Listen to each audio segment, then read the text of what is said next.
Listo, muy buenos días con todos una vez más. Agradecemos a todos por haberse conectado de manera puntual. Hoy día vamos a hablar, tenemos el taller gratuito para todos ustedes, como ya saben, sobre la introducción, la evaluación de los problemas de aprendizaje. Como la mayoría de ustedes ya conocen, todo el año pasado hemos venido compartiendo diferentes talleres gratuitos. Hoy es uno de ellos. Y bueno, tenemos el ponente que mayoría, quizás algunos de ustedes ya conocen, pero para conocer un poco mejor, le voy a dar pase a mi compañera María para que pueda presentar al ponente del día de hoy. María, adelante, por favor. Buenos días con todos. Vamos a presentar a nuestro ponente. Él es el doctor Joe Jeremías Sáenz Torres, es psicólogo con formación clínica en la Universidad Nacional Mayor de San Marcos, magíster con especialidad en dificultades de aprendizaje y doctorado de psicología, es colegiado habilitado y titulado con 9 años de experiencia profesional, con formación en evaluación psicológica clínica y educativa, dificultades del aprendizaje y en terapia cognitivo-conductual. Actualmente trabaja como docente universitario en cátedras de pre y posgrado en universidades nacionales e internacionales. Es profesor de formaciones terapéuticas, además de realizar intervención psicológica en niños y adolescentes, así como talleres, charlas y ponencias de evaluación, intervención y análisis de casos clínicos, compartiendo la práctica de la docencia con la práctica privada de atención. Doctor Joe, sea usted bienvenido.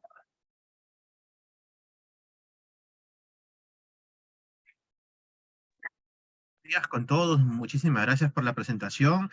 El día de hoy vamos a hablar acerca de un tema que incluso hasta la fecha se genera como un poco polémico en el sentido de que se confunde mucho cuando una persona manifiesta una dificultad de aprendizaje y cuando no. Por ejemplo, hasta el momento algunas personas suelen confundir el concepto de qué es una dificultad del aprendizaje, si lo presentan todos los niños, si se puede evaluar en adultos, si de alguna manera esto también afecta la etapa incluso de la vida universitaria o de la vida en secundaria, por ejemplo. Pero vamos a ser precisos en el tema de cómo se viene desarrollando.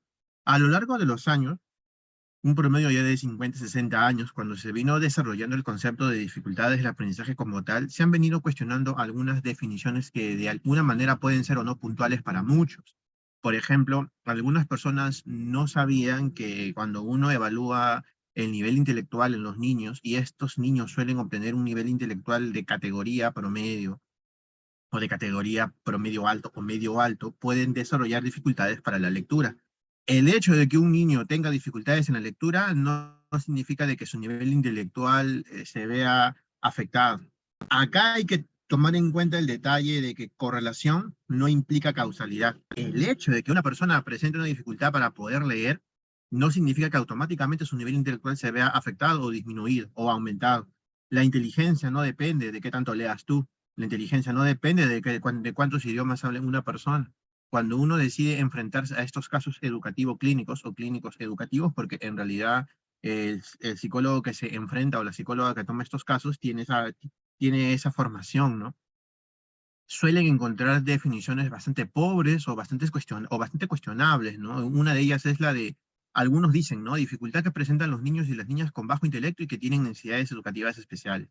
Ahora que comiencen las clases, dentro de poquísimos días, ¿no? Ya falta poco menos incluso de 10 días por ahí para empezar las clases en marzo. Lo primero que se cuestionan las personas es, ¿será este niño que vamos a ingresar a la clase un niño con alguna dificultad? ¿Tendrá mucho que ver su nivel intelectual? No. Pero ahora que estamos acá en este pequeño espacio, les comento que el nivel intelectual es sumamente importante al momento de evaluar estos casos de dificultades de aprendizaje, que no se les escape. Si un día ustedes observan a un niño que tiene dificultades para identificar una letra, identificar una palabra, no conoce los sonidos, no sabe cómo silabear, no sabe cómo separar los componentes de una palabra, no sabe ordenar las frases, ordenar la parte gramática, no conoce, por ejemplo, de términos apropiados para su edad, son indicadores de una posible dificultad de lectura. No todo es dislexia como tal, no todo tendría por qué serlo tampoco, ¿no? Algunas personas, por ejemplo, suelen cometer el error, y se lo decimos ahora que estamos en este espacio, Muchos confunden una dificultad del lenguaje con una dificultad, por ejemplo, del aprendizaje como lectura. El hecho de que un niño no articule una palabra no significa que necesariamente pues ya va a desarrollar dislexia, ¿no? El hecho de que un niño no reconozca un sonido no lo voy a llamar dislexia automáticamente. Estamos en una generación en la que nosotros cuestionamos completamente el abusivo uso, ¿no? El abuso de las etiquetas diagnósticas o de llamarle trastorno a todo lo que pasa en la vida de un niño, ¿no?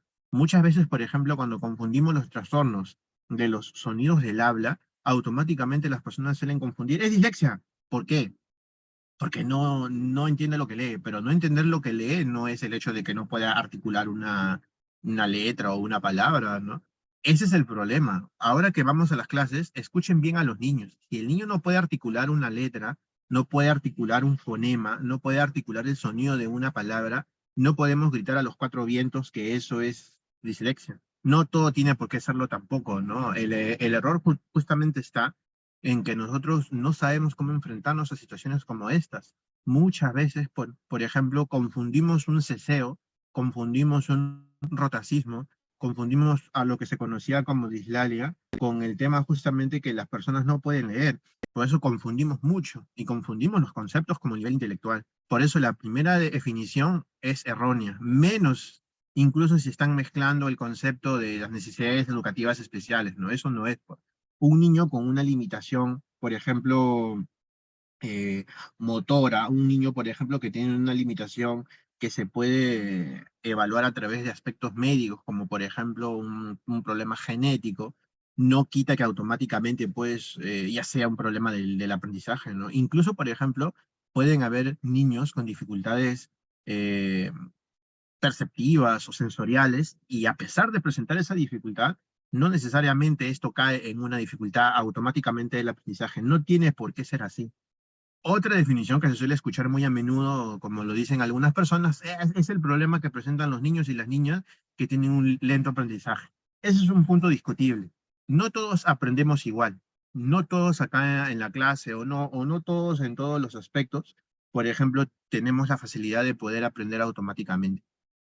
Ahora, esto no es estilos de aprendizaje. Nosotros sabemos y siempre le explicamos a la comunidad educativa de los profesores de inicial, primaria y secundaria que no existe, no hay ningún aval para hablar de un estilo de aprendizaje. No existe ese punto en la que yo diga los niños solamente pueden aprender de manera visual, de manera auditiva o de manera en movimiento, como se conoce como sinestésico o kinestésico. Eso no se ha probado científicamente, pero muchas personas dicen, pero hay que enseñar a los niños bajo diferentes estilos o el niño aprende solamente con un estilo. Eso no es posible. Eso no se puede precisar y no se puede trabajar así. A los docentes se les explica que un niño puede aprender de más de una forma. No hay niños auditivos, no hay niños kinestésicos, no hay niños visuales. El niño puede aprender de más de una forma. No hay esos estilos propios como se viene criticando. Lo correcto sería hablar de que el niño tiene muchas facetas para poder aprender y que el hecho que se demore en aprender no dice que necesariamente es una dificultad del aprendizaje. Como es un trastorno del neurodesarrollo, como lo manifiesta actualmente el manual DSM-5 y su versión revisada del año pasado, 2022, hay que tomar en cuenta el desarrollo propio de cómo se viene generando en el niño el aprendizaje.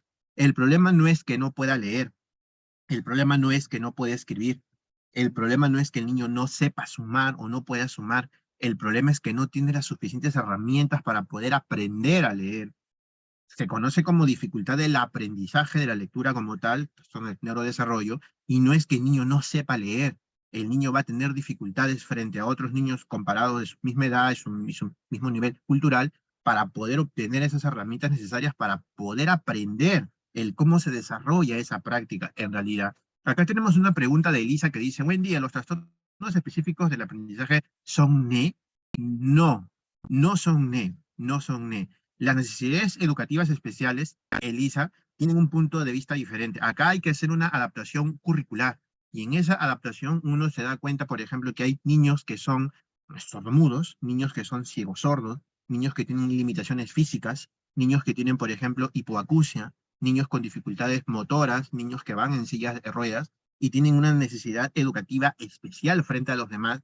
Y se hace una adaptación de los cursos que se les enseña a ellos para que puedan aprender. Pero eso no quita que algunos de ellos puedan desarrollar una dificultad específica del aprendizaje.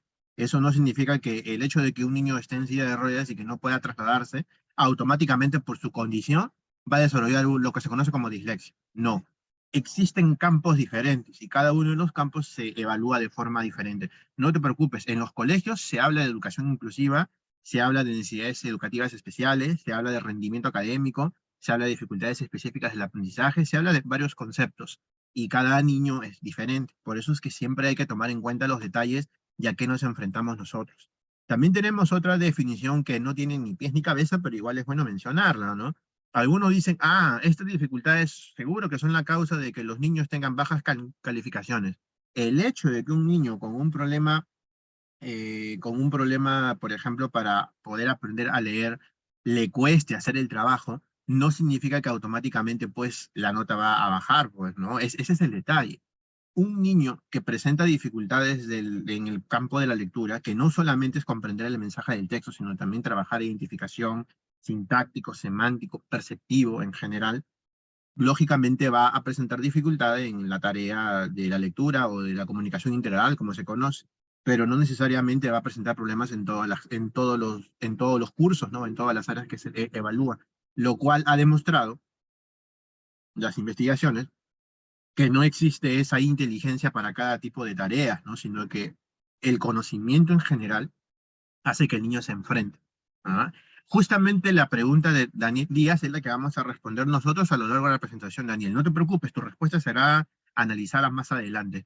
Acá tenemos una pregunta de Selene. He escuchado de que se habla de problemas de aprendizaje, dificultad de aprendizaje. ¿Viene a ser lo mismo y qué se diferencia? Esa es una buena pregunta. Y ahora lo vamos a mencionar nosotros. Tenemos varias posturas de varios autores que de alguna manera hacen una pequeña diferencia y lógicamente hay que tomar en cuenta cómo es que estas diferencias tienen un punto de vista que puede o no ser a favor o en contra, pero siempre es importante considerar justamente esos aspectos, ¿no? En muchos de los casos, utilizar el término trastorno suele ser a veces un poco invasivo para muchos. Utilizar el término problema suele ser a veces muy limitante. Utilizar el término dificultad suele a veces ser más aceptado por los demás. Por ejemplo, los manuales diagnósticos no lo llaman dislexia, lo llaman dificultad en el aprendizaje de la lectura, de la escritura o del aprendizaje en matemáticas.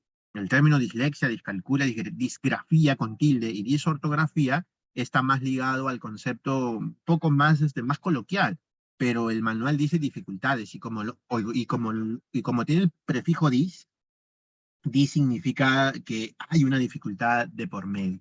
¿Ah? Ahora respondemos tu pregunta, no te preocupes, ahora respondemos tu pregunta, no te preocupes. Vamos a hablar justamente acerca de lo que preguntaba la compañera, ¿no? ¿Se debe llamar dificultad? ¿Se debe llamar, por ejemplo, problema? ¿Cómo es que uno lo puede llegar a manifestar como tal, ¿no?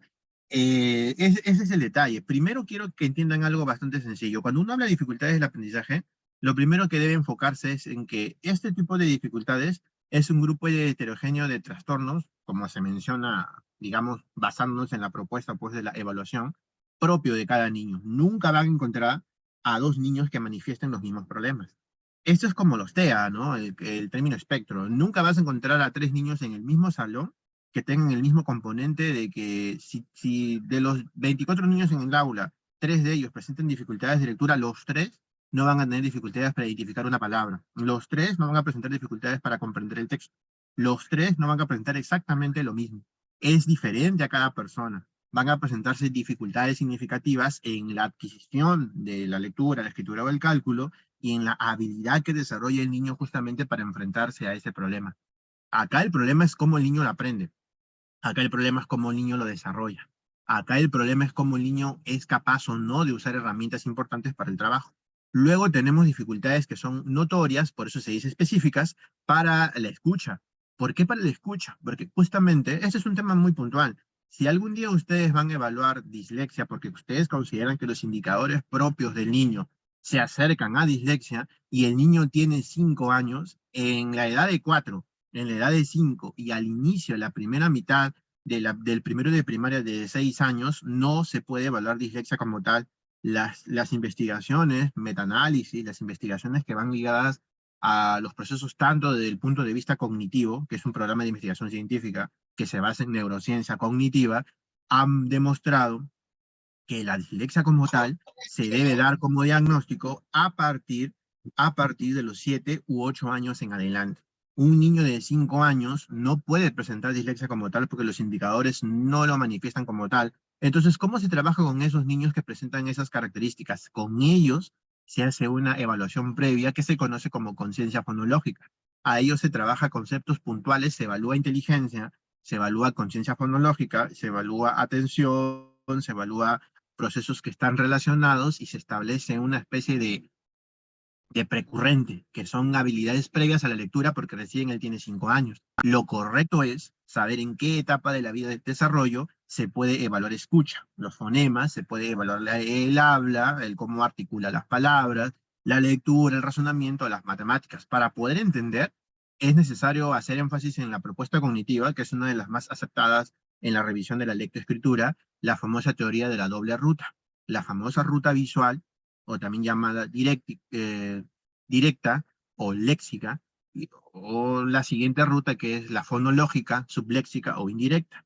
Esa es una de las teorías más respetadas y la que mejor explica por qué se produce un problema de lectura en un niño.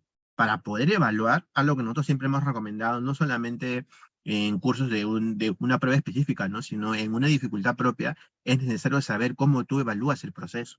Algunas personas dicen, por ejemplo, llamarlo dificultad o problema es como que yo dijera que hay una barrera que impide el desarrollo de los niños cuando se plantean objetivos en el colegio. Por ejemplo, esto puede estar ligado a factores propios o a factores externos, ¿no? Llamarlo dificultad o problema. Pero si yo lo llamo trastorno, como mencionan algunos investigadores de estas dificultades, yo estaría hablando de una lesión o alguna base biológica o algún marcador, ¿no? O alguna especie de tumoración o accidente. Por eso es que existe una especie de dificultad, o lo llamas dificultad, o lo llamas problema, o lo llamas trastorno. ¿Hasta dónde apuntas tú? Tenemos nosotros dos investigadores muy puntuales. Por ejemplo, Fernando Cuetos, uno de los psicólogos educativos, psicopedagogos más destacados de España, que ha creado muchos instrumentos de este tipo de dificultades, y otra, por ejemplo, de Fior, Silvia de Fior. Ellos mencionan, por ejemplo, que si yo voy a hablar atrás, sí, si yo voy a mencionarlo como trastorno, pero lo voy a pegar, por ejemplo, al punto de vista de, de trabajar indicadores, entonces lo puedo llamar como dificultad. Yo lo puedo abordar como dificultad. Ella, por ejemplo, considera que llamarlo trastorno o llamarlo dificultad es adecuado, pero algunos investigadores mencionan, quédate con el término dificultad o problema, y si quieres ser más específico, trabájalo como si fuera dificultad. Tiene un punto de vista más abarcador y lógicamente es más puntual llamarlo dificultad propia para el niño. Nuestra tarea no es asustar a los padres, su hijo tiene un trastorno. Si nos basamos en el modelo pues, biomédico, ¿no? Algunos pueden pensar hasta que es una enfermedad, pero no va por ahí. Lo que sí es importante mencionar a los padres es que ante la presencia de una dificultad como dislexia, discalculia, disgrafía o disortografía, esta dificultad tiene un componente neurobiológico y esto se perpetúa en el tiempo. Esto no se cura así de la noche a la mañana porque no es una enfermedad. No se habla de cura, no se habla de soluciones mágicas, no se habla de elementos que uno diga, ya, esto se soluciona así. No, esto tiene un punto de vista en la cual uno tiene que hacer énfasis que la dificultad con intervención puede lograrse que el niño a lo largo de la etapa de intervención, si no podía leer o no tenía la facilidad para poder aprender, aprende a un nivel de 8 o de 9, pero siempre van a haber pequeñas situaciones en las cuales le va a tomar un poco de tiempo, pero va a poder aprender. No se habla de nada mágico, pero sí se logra superar en un gran porcentaje. Esto puede suceder al mismo tiempo que otras dificultades. Por ejemplo, podemos encontrar casos de niños con TDAH y a la vez presentar un problema de lectura. Uno no afecta al otro. Hay niños que presentan dificultades conductuales, problemas de conducta que son muy específicos, y a pesar de eso tiene problemas de lectura. Y a pesar de presentar un problema de lectura y un problema de conducta, tiene un nivel intelectual sumamente elevado. Es que no existe una inteligencia de movimientos, no existe una inteligencia de letras, no hay una inteligencia de números, eso no es posible.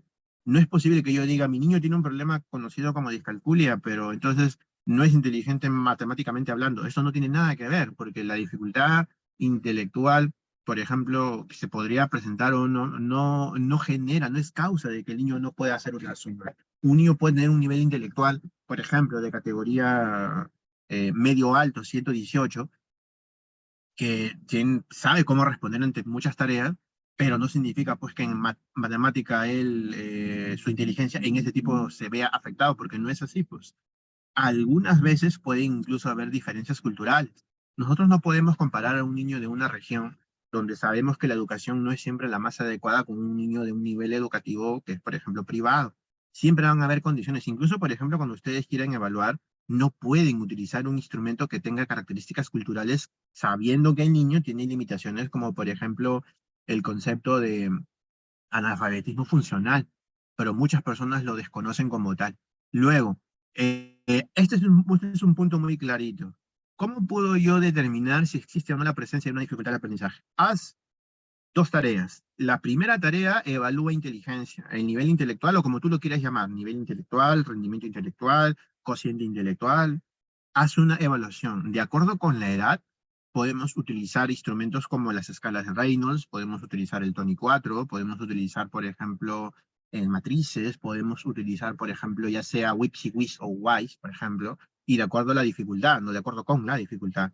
Cuando tú hagas una evaluación de inteligencia y tú apliques al niño, por ejemplo, en el colegio, ¿no? La profesora le evalúa lectura, escritura, si el rendimiento del niño en las tareas de lectura, escritura o cálculo están por debajo del nivel intelectual, acá se habla de dificultad del aprendizaje, porque no es posible teóricamente ni prácticamente que un niño rinda menos en tareas específicas que en nivel intelectual. Es decir, el niño sabe cómo enfrentarse a los problemas, pero no puede procesar adecuadamente la información para poder aprender a leer. Si yo hago mi comparación y el niño rinde intelectualmente de promedio alto, pero su evaluación en lectura y escritura está en un percentil muy por debajo de lo normal, ahí se menciona que hay una dificultad para poder aprender las tareas propias del trabajo del niño en el colegio.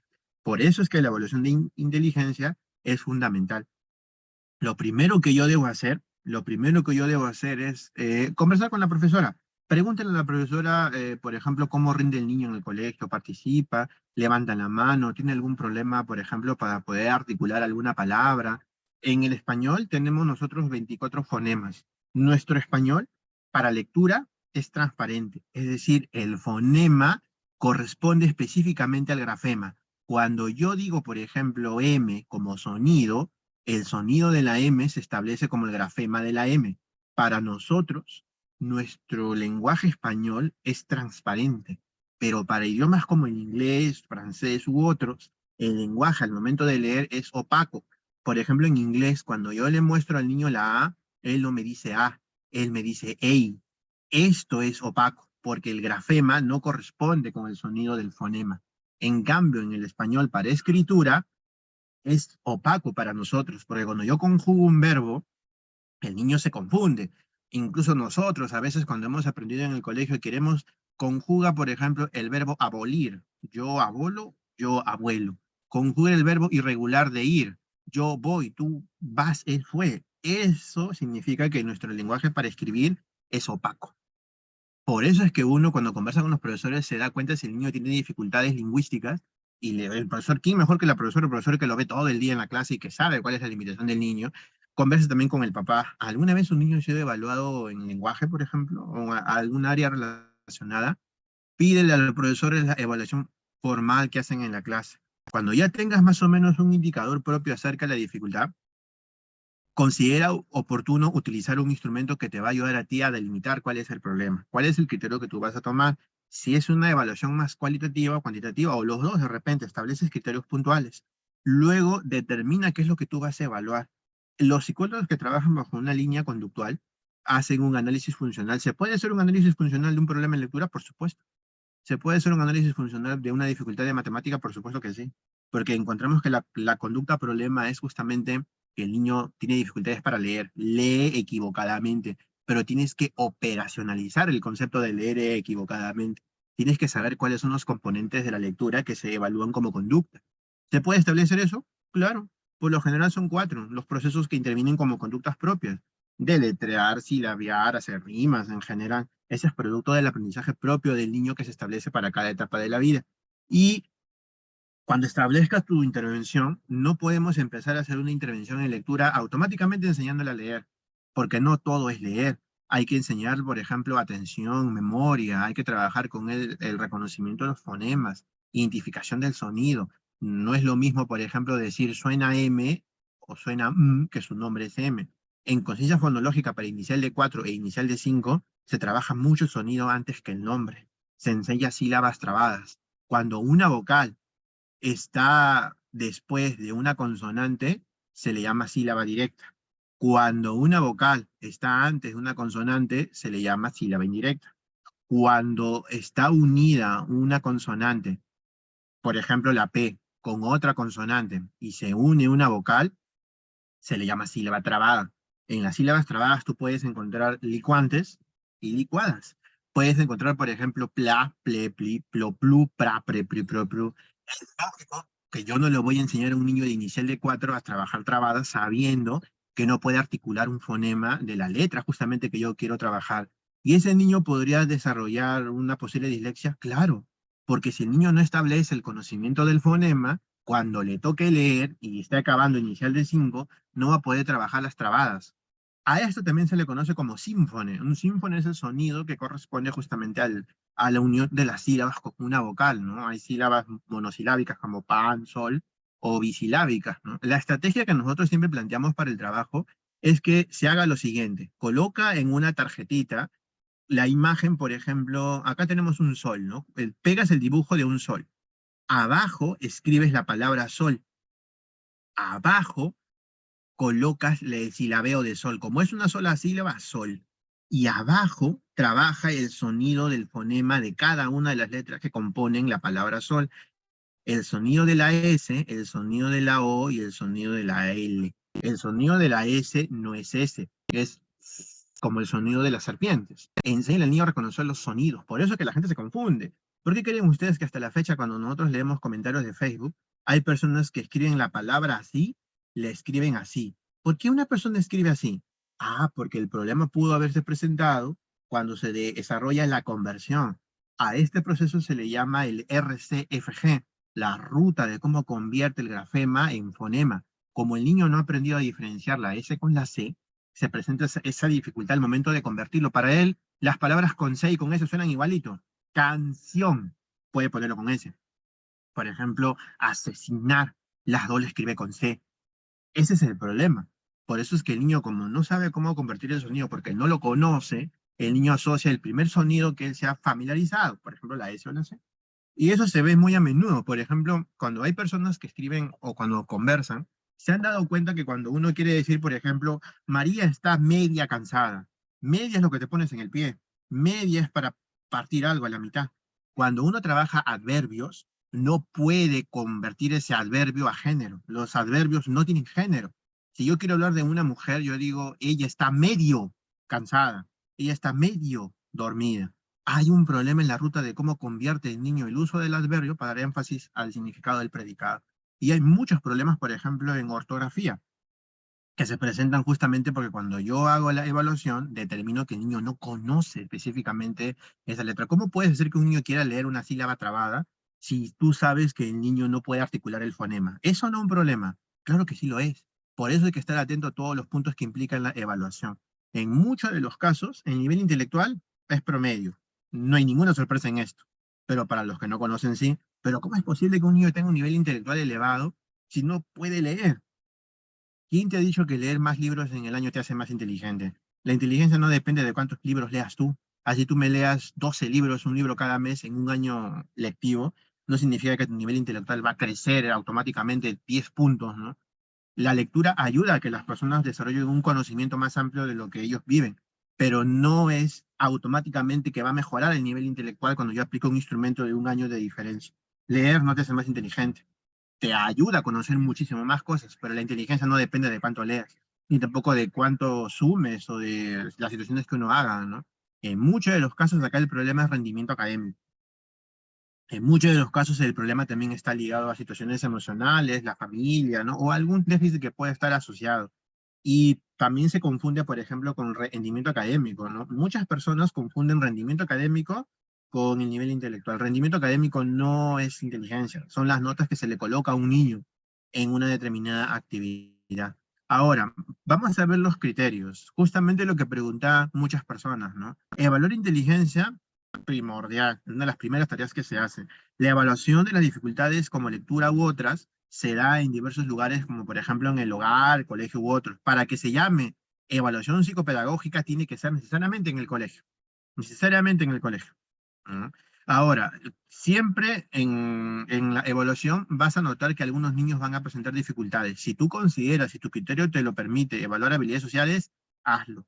Pregúntale a los padres cómo se desenvuelve el niño en casa. ¿El niño es estimulado en la casa con alguna lectura? ¿Alguien le lee algo? ¿Le muestra imágenes? ¿Miran videos, por ejemplo, de canciones donde hablan de vocales o de letras? Pregúntale a la profesora. Considera evaluar a atención, concentración.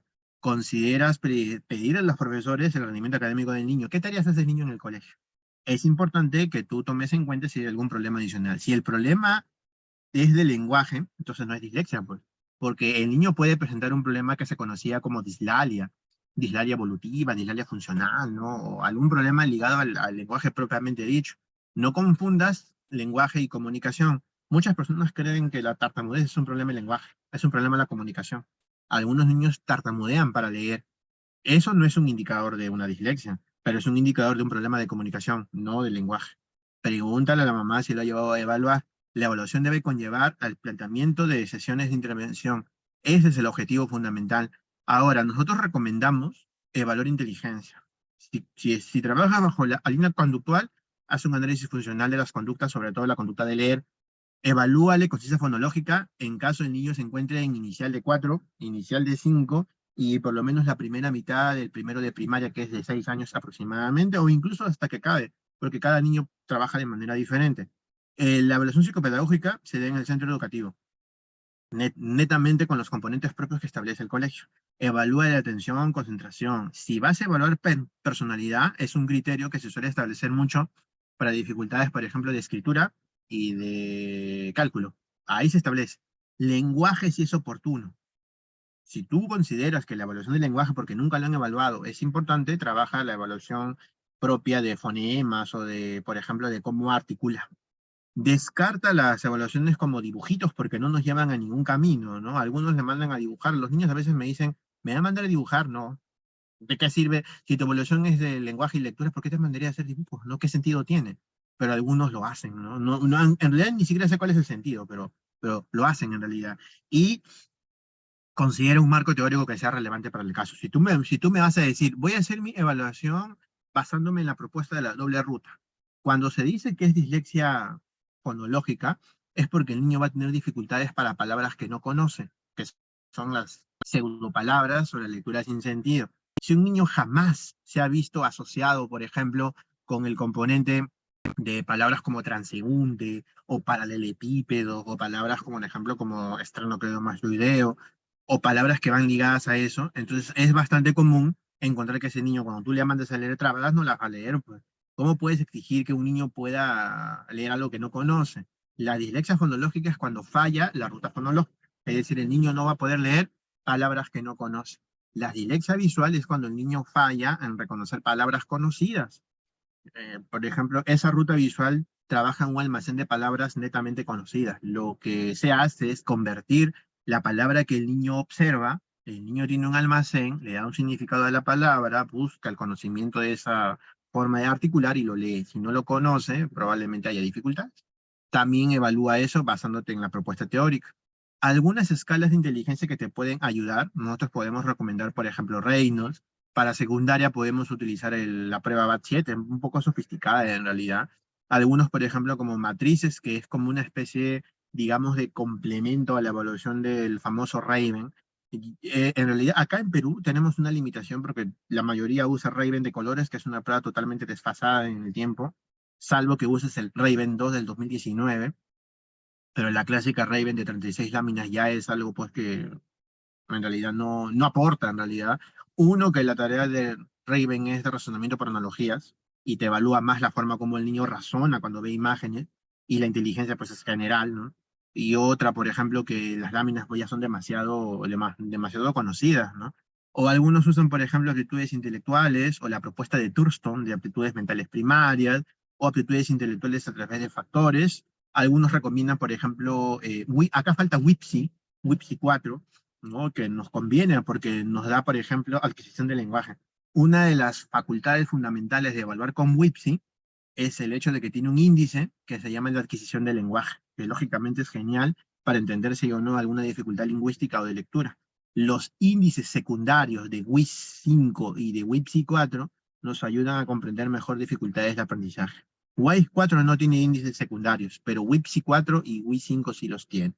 Algunos, por ejemplo, recomendamos pruebas como el famosísimo ProLegR, sumamente recomendada para dificultades propias de la lectura. Recomendamos TALE, el ProLex es el más actual, o la batería EVALEC, que tiene varios numeritos, o el ProES de Fernando Cuetos, o el TALE mismo, que también evalúa escritura, los famosos EVAMAT. El TEDIMAT es una prueba sumamente cansada porque es de 4 a 8 años de edad, pero tiene un montón de tareas, y las tareas que establece son netamente matemáticas. Netamente matemática. La edad mínima, Beatriz, para evaluar inteligencia es de 2 años y medio. La edad mínima para evaluar inteligencia es 2 años y 6 meses. Así utilices WIPSI 4. 2 años redondos no se evalúa inteligencia. En la edad de 2 años, más que todo, las preguntas son para los papás, pero a partir de 2 años y medio, WIPSI 4 te va a ayudar. A partir de 3 años te ayuda, por ejemplo, Reynolds. O te ayuda, por ejemplo, el Tony 4 para edades de 2 años y medio en adelante también, pero 2 años redondos no se puede. Utilizan Evalúa, utilizan por ejemplo el PECO y el PECFO para evaluar conciencia fonológica, para niños pequeñitos, para niños pequeñitos.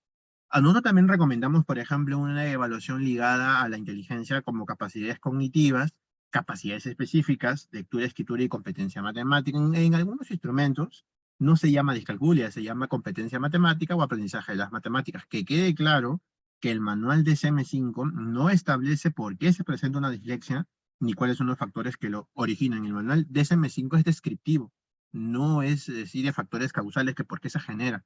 Eso lo dice el mismo manual. Algunas personas se asustan porque piensan que el manual es la solución. El manual solo describe, pero la mejor descripción es cuando uno se basa en una propuesta teórica que realmente evalúa el componente. Algunos evalúan problemas de conducta, habilidades sociales, aspectos emocionales. La conciencia fonológica es una tarea fundamental, es un predictor de la lectura en edades de 4 a 6 años de edad. En realidad, desde los 4 uno puede trabajar conciencia fonológica, ¿no? Y la coordinación visomotora en caso sea necesario. Algunos evalúan la lateralidad para problemas de matemática, justamente por el antes y el después, o por el adelante y el atrás, el número que va antes y el número que va después. Se nota muy a menudo que cuando un niño establece una tarea de matemática no conoce qué número va antes y qué número va después, al igual que el lenguaje propiamente dicho, ¿no? Ahora, cuando uno trabaja este tema, también tiene que asociarse a problemas de conducta, a estados afectivos, a habilidades sociales o la familia, otra vez la conciencia fonológica, coordinación visomotora. Son criterios, no significa que tienes que evaluarlos todos, ¿no? Depende de ti. Lateralidad, lenguaje, entre otros. Hay algunos instrumentos que nos van a ayudar a tomar en cuenta cuál es esa evaluación, ¿no? Yo recomiendo que si vas a trabajar con niños pequeñitos de 4, 5, 6 años, trabaja la CF. La conciencia fonológica es una de las habilidades olvidadas incluso por muchos que se dedican a este trabajo y que en realidad es fundamental porque le permite al niño manipular los sonidos, conocer los sonidos, identificar los sonidos. Acá lo que me interesa no es el nombre, sino cómo suena. Acá lo que me interesa es cómo suena en realidad, cómo suena la letra, cómo suena la P. Su nombre es P, pero no suena P, pues tiene su sonido. Por eso la CF es una de las tareas fundamentales para poder establecer. Tenemos ejemplos como este. Cuando ustedes quieran trabajar con un niño de 5 años, 5 añitos, y tú has evaluado, por ejemplo, con el PECO, y has encontrado que el niño no tiene un desarrollo adecuado de la conciencia fonológica, esto no es un trastorno, no es un problema, no es una dificultad, es una habilidad, una capacidad, como lo mencionan algunos autores. Primero trabaja segmentación de sílabas, enséñale al niño a silabear por sonidos o por identificación de cantidad. Luego trabaja el reconocimiento de las sílabas del niñito, ya sea al inicio, al final o al medio. Hay palabras de 3 sílabas que tienen inicial, final y media, y que manipule las sílabas, que cree palabras nuevas a partir de las sílabas. Una vez que tú estableces esta conciencia silábica, que puede durar varias sesiones, recién está listo el niño para trabajar la conciencia de los sonidos propiamente dicho, que reconozca vocales, que reconozca consonantes, que manipule los fonemas como tal y que analice las palabras que está aprendiendo. Solo así el niño va a poder avanzar, si no, no va a poder hacer nada el niñito, ¿no? Esta es una estrategia, es un punto de vista a trabajar, se relaciona mucho la lectura. Al igual que esto, ¿no? Yo les puedo recomendar que si ustedes evalúan lenguaje en un niño de 3 años de edad, hay instrumentos para el lenguaje que son muy oportunos. Trabajen con el niño si puede separar sílabas. Bueno, también tengan en cuenta que un niño que no habla a esa edad, hay otros factores a tomar en cuenta, ¿no? O que reconoce las sílabas o que manipula las sílabas. Algunos niños confunden. Por ejemplo, para decir clavo, ya el niño está en primaria, dice calabo, ¿no? O por ejemplo dice calvo. ¿Es necesario trabajar la CF? Claro, en realidad se puede trabajar a partir de 4, pero si ustedes ven que el niño no tiene ninguna dificultad a los 3 años y medio, lo pueden hacer. Igual, por ejemplo, esta es la tarea fundamental, oír sonidos. Trabaja con el niño que escuche. Haz que escuche el niño palabras y que él te las repita. Haz que el niño trabaje rimas. Haz que el niño trabaje una figura literaria que se llama aliteración.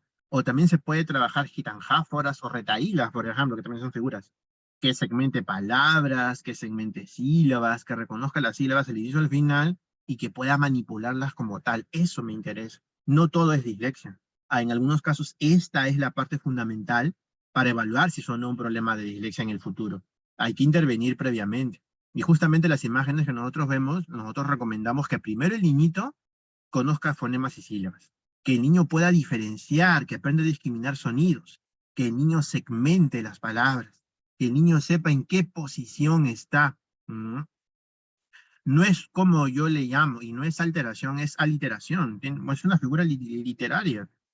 Es una figura literaria que se trabaja mucho en el tema, por ejemplo, de cómo el niño combina las palabras, y en algunas palabras, por ejemplo, no tienen un sentido. Es como un juego de palabras donde las palabras cumplen un papel. No es alteración, es aliteración. O sea, el niño tiene que identificar la posición que ocupan los fonemas en las palabras. ¿Qué sonido está primero? ¿Me o sa? Identificar sílabas como integrantes de las palabras. ¿Qué sílaba está acá adelante? En sapo, sa, por ejemplo. El niño también tiene que aprender a segmentar las palabras en sílabas. ¿Cuántos sonidos tiene la palabra pato? Pato, tiene 2. Estamos trabajando con sílabas fonológicas antes de trabajar lectura. Invertimos el orden de las sílabas para ver qué pasa si yo, por ejemplo, a peso, yo lo divido en 2, peso, y el so lo pongo delante de la P. ¿Qué dice ahora? Sope. Discriminar el número de veces que aparece un fonema, formar palabras a partir de sílabas desordenadas, trabajar rimas, trabalenguas, sonidos onomatopéyicos. El error fundamental que lo hemos comentado en más de una oportunidad, bueno, siempre es oportuno mencionarlo, ¿no? ¿Por qué ese afán de estar diciéndole a los niños, ahí viene el wow, o ahí viene el miau, o ahí viene el ti? Los carros no se llaman ti, el perro no se llama wow, el sonido onomatopéyico de los animales, en el caso de los perros es wow, el perro no dice, el perro hace, pero el error de los papás en algunos casos, algunos profesores inicial, es decirle, mira, ahí viene el guau. Señora, el perro, su nombre es perro, por algo le han puesto nombre. El sonido es guau. En todo caso, usted dígale a su hijo, mira, el perro hace guau cuando quiere, por ejemplo, jugar o cuando quiere salir, pero muchas personas confunden mucho el nombre con el sonido. Ahora, algunos ejemplos de cómo se trabajan, ¿no? Por ejemplo, al niño se le puede enseñar a reconocer zanahoria, gallina, estrella, tortuga. En algunos países como México le dicen aguacate, nosotros le decimos palta, ¿no? Mochila, tortillas, cereales, tostada, pastel, leche, galleta, por ejemplo.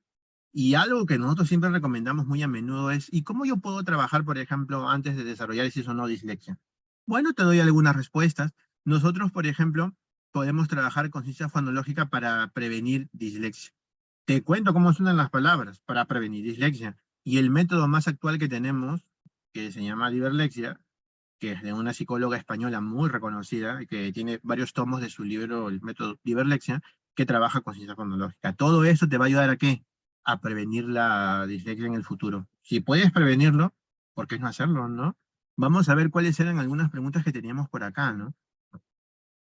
Bueno, ya respondimos la pregunta de Selene, también respondimos la pregunta de Elisa, y acá tenemos la pregunta de Daniel Díaz. Aparte de las escalas Wechsler, ¿con qué otras pruebas podemos evaluar la dificultad? Pero ¿qué es lo que quieres evaluar, pues? Si tu pregunta es evaluar dificultad de aprendizaje, en todo caso, ¿qué quieres evaluar? Conciencia fonológica, lectura, escritura, cálculo, porque las pruebas de inteligencia no evalúan dificultades del aprendizaje, es una cosa diferente, es una situación diferente, ¿no? Yo te recomiendo que primero establezcas cuál es el constructo que quieres evaluar. Si es lectura, Orolec R, el DSTJ, ¿no? De acuerdo a lo que tú quieras evaluar, ¿no? ¿Ya? Ahora, Acá dice, ya que se habló de niños con cierta discapacidad, ¿qué pruebas de inteligencia se podrían utilizar para evaluar un CI de un joven ciego? En todo caso, tendrías que evaluar pruebas auditivas. Si el niño no ve o el adolescente no ve, en todo caso la evaluación es no verbal, pero utilizar solamente los componentes que vayan ligadas a preguntas orales. No podemos hacer nada manipulativo porque no lo va a ver, pues. En todo caso, tendrías que trabajar una especie de CI ligada a evaluación netamente oral. Algunos instrumentos tienen esos subtests que solamente se dedican a hacer preguntas orales y ya no hay preguntas, por ejemplo, manipulativas, ¿no? Ni de cubos, ni de figuras, porque no la va a poder ver. Tendrías que más apegarte a una evaluación oral en realidad. Mm. Tener dificultad para aprender cómo escribir es lo mismo que dificultad para comprender el escritor. No, porque hay una escritura comprensiva que es de redacción y de composición y una escritura productiva. Algunos copian y no es lo mismo la dificultad para copiar que la dificultad, por ejemplo, para la producción propiamente dicha. Hay copia y dictado donde, por ejemplo, el niño ve la pizarra y lo copia, o escucha y lo copia, o el niño produce por sí mismo el texto. No puedes evaluar la capacidad productiva para escribir que la capacidad de copiar para escribir. No es lo mismo. Son componentes diferentes. Las pruebas de inteligencia tienen escalas de lectura, de escritura que pueden interferir que el niño obtenga un nivel. No, no. Salvo que tú quieras evaluarle con una prueba, por ejemplo, que tenga un componente neuropsicológico donde se evalúa lectura en adultos. Las pruebas de inteligencia no evalúan lectura, pero tienen preguntas de comprensión verbal, de memoria, de percepción, preguntas que van ligadas a eso, pero no hay una prueba así de inteligencia que tenga una pregunta de lectura, ¿no?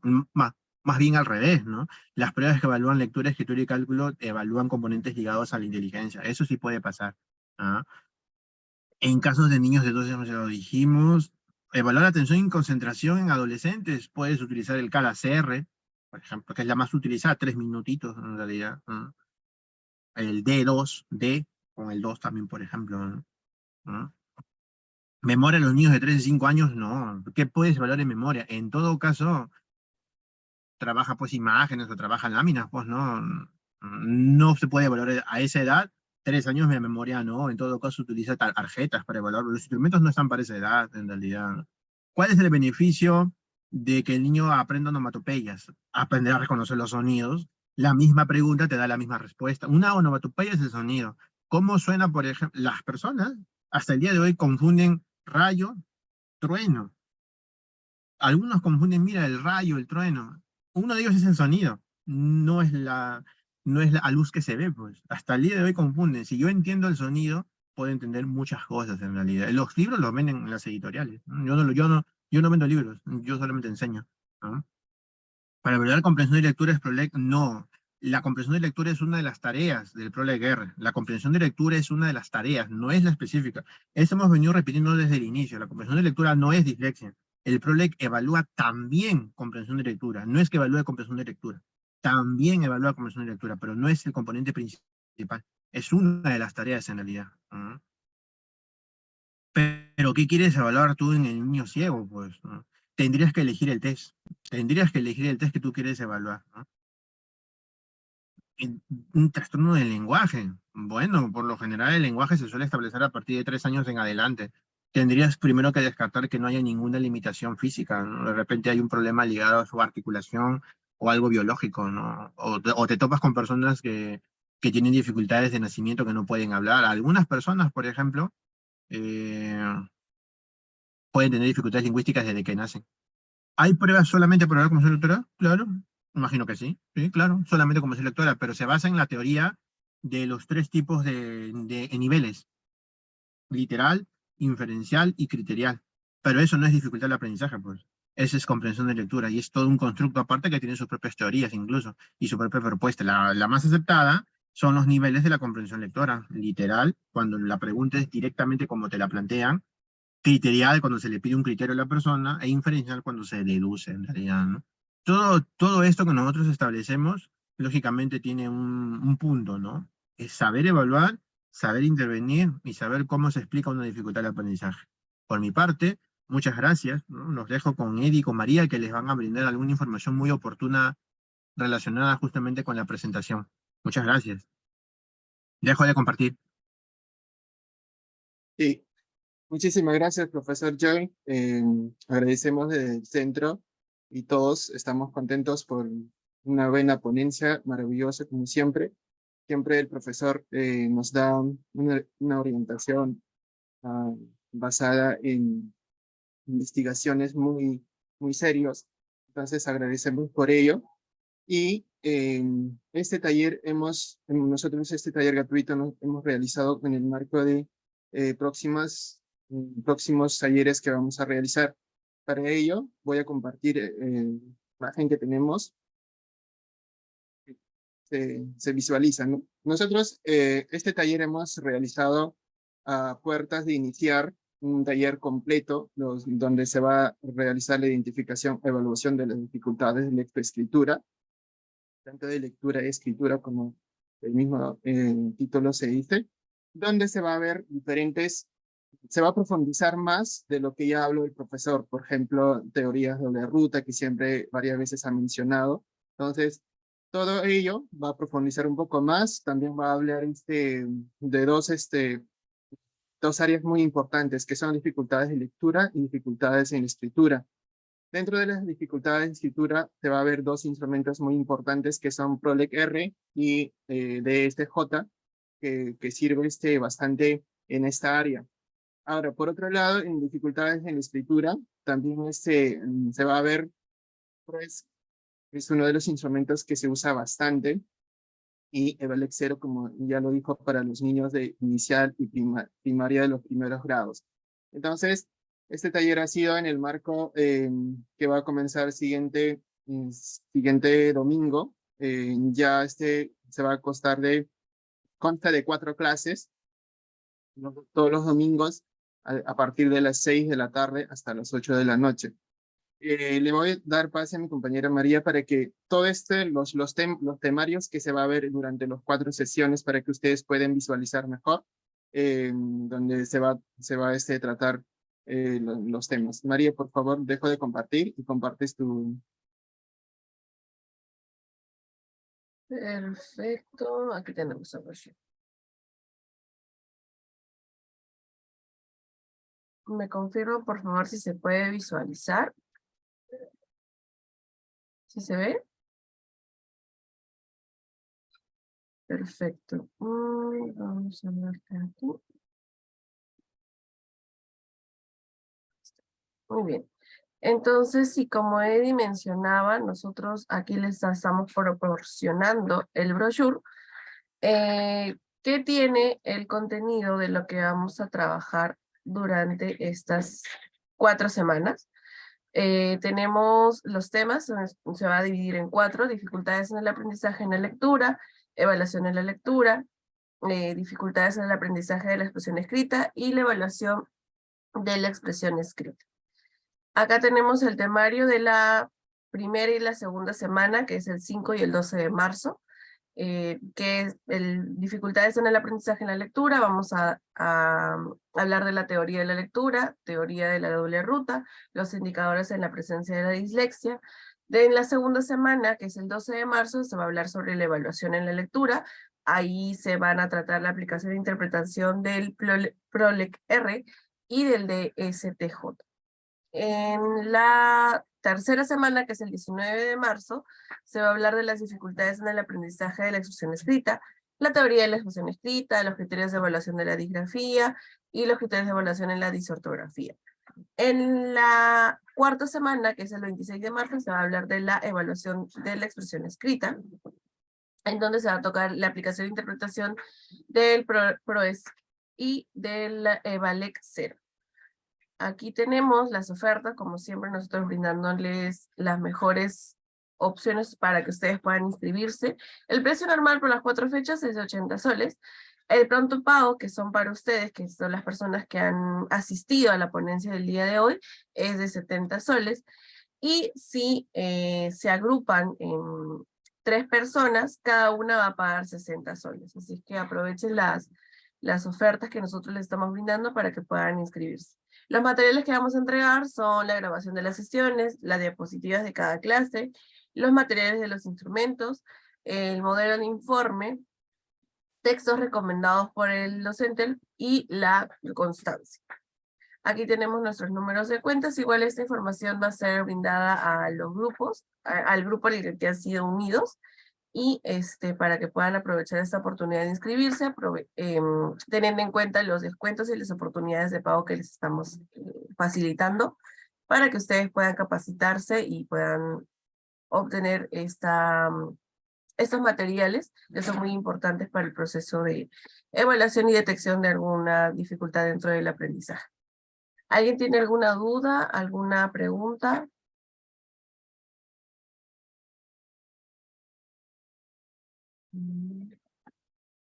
Me parece que sí, que no.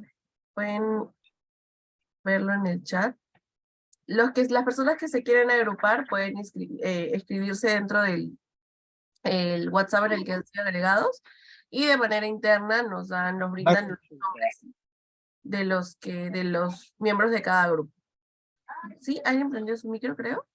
Y una consulta, ¿se va a enseñar también, digamos, a aplicar los instrumentos o solamente de manera rápida se va a explicar sobre los instrumentos? No, va a haber el 26 de marzo, que es el último día, va a ser la misma explicación de cada prueba. Como son dos, se van a explicar las dos pruebas. Igual para el día 2. Cada prueba va a tener su explicación. Vamos a enseñar la aplicación, la interpretación y el modelo de informe de cada uno. Sí vas a poder aprender cómo se aplica, desde qué se le pregunta, cómo se califica, hasta que llegas al informe. Si esa es su pregunta, sí vas a poder aprender de cero cómo se aplica, no te preocupes. Para Y las una personas, última consulta sería si también pues van a de repente abrir otro curso para lo que es dificultades en lo que es el cálculo, matemática, eso. claro, dependiendo de dependiendo de lo que ustedes propongan, nosotros armamos el cronograma de actividades, digamos, para las ponencias. Así es que si están interesados en ese tema, nosotros lo vamos a tener en cuenta para poder incluirlo en el cronograma. Para las Sí, personas, gracias. gracias a usted. Para las personas que ya pagaron la constancia del día de hoy, va a ser entregado el día miércoles a través de su correo y de su WhatsApp en el caso de que no les llegue.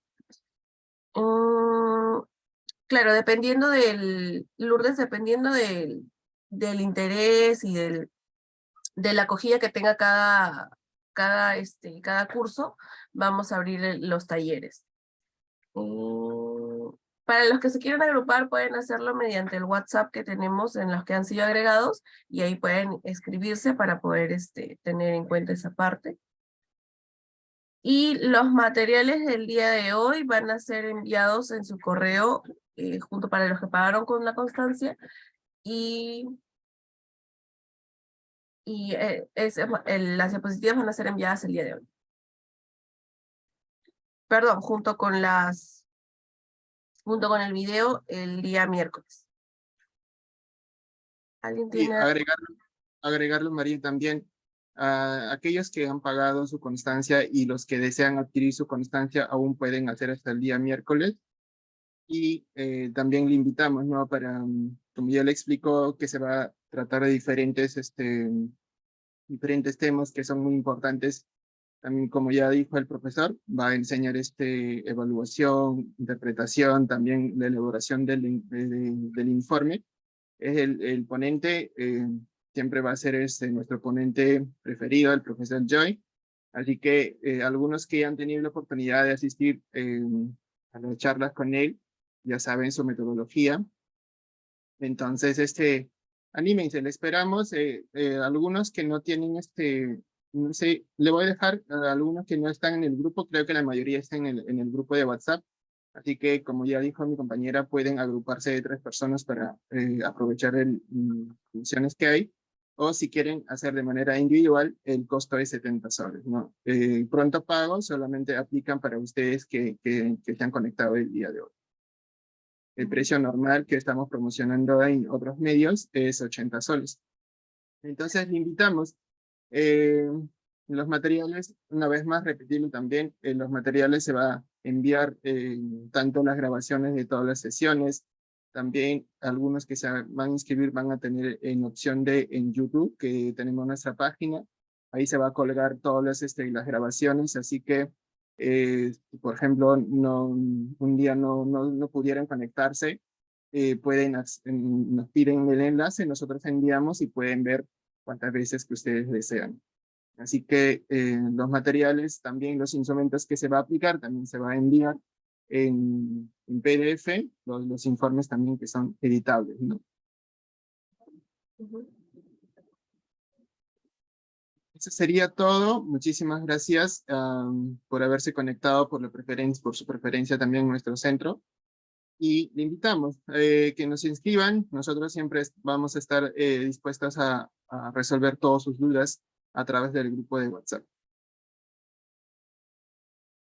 No sé si no tienen otra pregunta, ahí nos estaremos quedando. Gracias a todos, gracias profesor Joy, gracias María.